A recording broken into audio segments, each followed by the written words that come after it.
Bugün sizler hürmetlik vatandaşım, 2021 yıl 5. ayının 10. günü. Keçirinler vatandaşlar. Endi her xil ahval buldu ekan bu so'zlab atganda.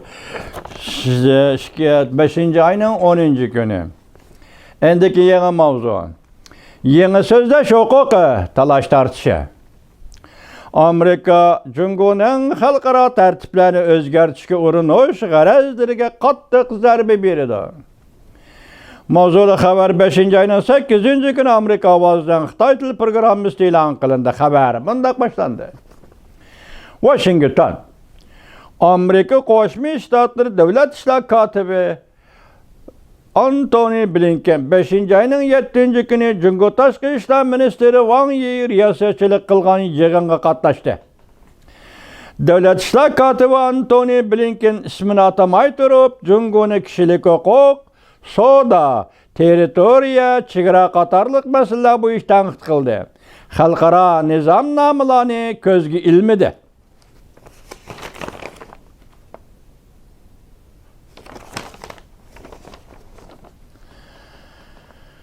Közge ilmedi dedi. Cungo xalqaro nizomnomalarni ko'zga ilmedi dedi. Bu bir meydan ko'p taraflikni ve Birleşken Devletler Teşkilatı'nın yadroluk xalqaro sistemasini qo'llash yig'ini deb atalgan yig'inda Davlat ishlar kotibi Antony Blinken ko'p taraflik yer shari xarakterlik masalalarga taqobil turish muhim qurol bo'lishi lozim deb ta'kidlab, Amerika qat'iy qo'g'daydi deb ko'rsatdi. Davlat ishlar kotibi Antony Blinken mundaq ko'rsatdi. Xalqaro ko'p taraflik hamkorlikning asosi har qaysi davlatlar o'rtaq amal qiladigan prinsipni asos qilgan xalqaro tartibdir. Ba'zi davlatlar xalqaro tartibga buzg'unchilik qilib, biz qo'llagan, e'tirof qilgan prinsiplar mavjud emas deganda yoki biroqla prinsiplarga xiloflik qilganligini ko'rib turganimizda biz buningga qat'iy zarba beramiz deb ko'rsatdi Davlat ishlar kotibi Antony Blinken. Jungo Birleşken Devletler Teşkilatı Bexatarlik Komitetining navbatdagi raisidir.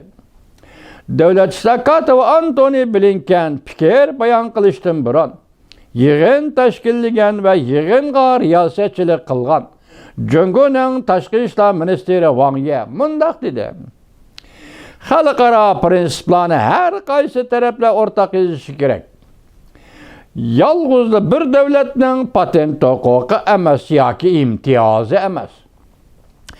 Biz ahli adolatlik bo'lishimiz kerak. Allah shahrini Wang Yi bujon ahli adolatlik bo'lishimiz kerak deb ta'kidlabdi. Ko'ring buni.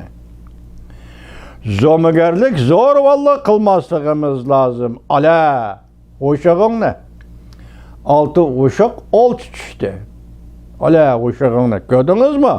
Cunguluk şundak depti. Biz zo'migarlik zo'rvallik qilmasligimiz lozim. Ala shahrini dedi Wang Yi. Davlat ishlar kotibi Antony Blinken mujmallashtirmayli to'g'ridan to'g'ri zarba berib bunday ko'rsatdi. Jungo dal 2. Dünya urushidan keyingi xalqaro tartibdan muhim manfaatga erishgan davlatdir. Tushundingizmi vatandoshim? Chunqurlab beqinga.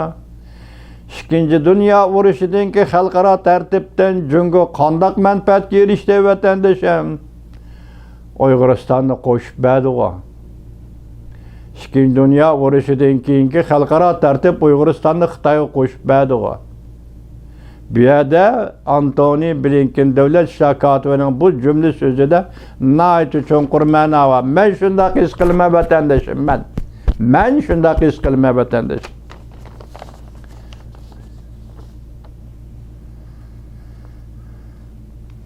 Men aniq aytib qo'yay. Antony Blinken davlat ishlar kotibi Amerika hargiz prinsipni asos qilgan xalqaro tartib orqali boshqa davlatlarga besam ishiltayotgani yo'q. Devlet İşler Katibi Antony Blinken mundaq ko'rsatdi. Biz yordam qilib qurib chiqqan va qo'g'dayotgan xalqaro tartib nihoyatda hayvilik va shiddatli raqobatchini bosh ko'tarish kelib keldi. İntayin ağır cümle vatandaşım ben eytayım. Vatandaşım intayin ağır. Manisi, mezmunu intayin çonkur cümle. Şunu şu mezmun manisi ki yarışa intayin ağır cümle. Bana qarab durun. Biz yardım qilib qurup çıqqan ve qo'g'dayotgan xalqaro tartib nihoyatda aybilik ve shiddatli raqobatchini bosh ko'tarish kelib keldi. Vatandaşım, tushundingizmi gapning ma'nosini? Minister Wang Yi yig'inda mundaq murojaat qildi. Birleşken Devletler Teşkilatı nizamnomasi muddao va bosh prinsip qilish asosidagi xalqaro munosabatlar negizlik o'lchimini qo'g'dashda har qaysi taraflar umumiyuzlik e'tirof qilgan xalqaro prinsiplarga amal qilib o'rtaq maslahatlashib bekitgan xalqaro kelishimlarga amal qilaylar.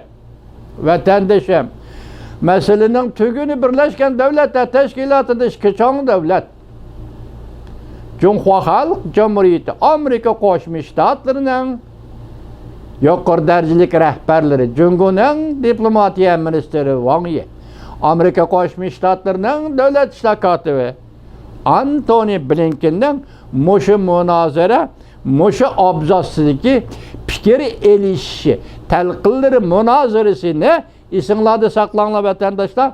Biz yana qayta tahlil qilamiz. Bu yerda nihoyat og'ir gap bor. Wang Yi nima deydi? Xalqaro kelishimlarga amal qilaylik. Men aytib beraymi? Yaltı kelishimi, Yaltı prinsipida Uyg'uristonni setib berdinglar, qo'shib berdinglar. Bunga amal qilinglar deyapti vatandaşlar. Xalqaro jamiyat bunga amal qilinglar. Qaysi xalqaro jamiyat setib berdi buni? Şu vaqtki xalqaro jamiyat bu 70 yil burunqi, 76 yil burunqi xalqaro jamiyat. Endilikda jahon o'zgardi, tarix o'zgardi, zaman o'zgardi. Bu hisob kitobni qiladigan vaqt keldi Wang Yi apandi. Sakirman Wang Yi apandi.